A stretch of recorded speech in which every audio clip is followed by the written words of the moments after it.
એ વાત તો આપણને સૌને ખબર છે કે આપણે જે પણ ખાઈએ છીએ તેની અસર આપણા શરીર પર થાય છે, પરંતુ નોંધનીય વાત એ છે કે ખોરાક માત્ર તમારા શરીર પર જ નહીં પણ તમારા મગજ પર પણ પડે છે. આરોગ્ય નિષ્ણાતોનું માનવું છે કે ઘણા ફૂડ્સ એવા છે જે તમારા મગજને નુકસાન પહોંચાડી શકે છે અને તમારી યાદશક્તિ અને વિચારવાની ક્ષમતાને કમજોર બનાવી શકે છે. આ આશ્ચર્યજનક વાત એ છે કે તમે રોજ આ ખોરાક ખૂબ જ ઉત્સાહથી ખાતા હો તો હવે સવાલ એ થાય છે કે પ્રશ્ન એવા ઊભા થાય છે કે આ ખોરાક કયો છે. ચાલો જાણીએ એવા ખોરાક વિશે જે ચૂપચાપ તમારા મગજને નુકસાન પહોંચાડે છે, જેના કારણે તમને ભૂલવાની બીમારી પણ થઈ શકે છે.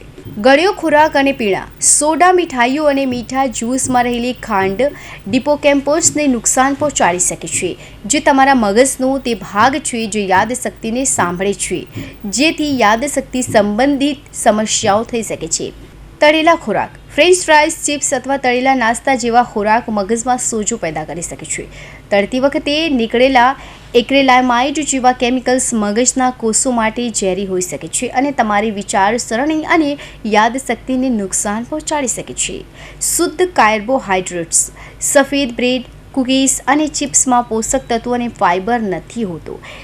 તે હિપ્પોકેમ્પસને નુકસાન પહોંચાડી શકે છે અને યાદશક્તિ અને શીખવાની ક્ષમતાને નબળી પાડી શકે છે. Artificial sweeteners.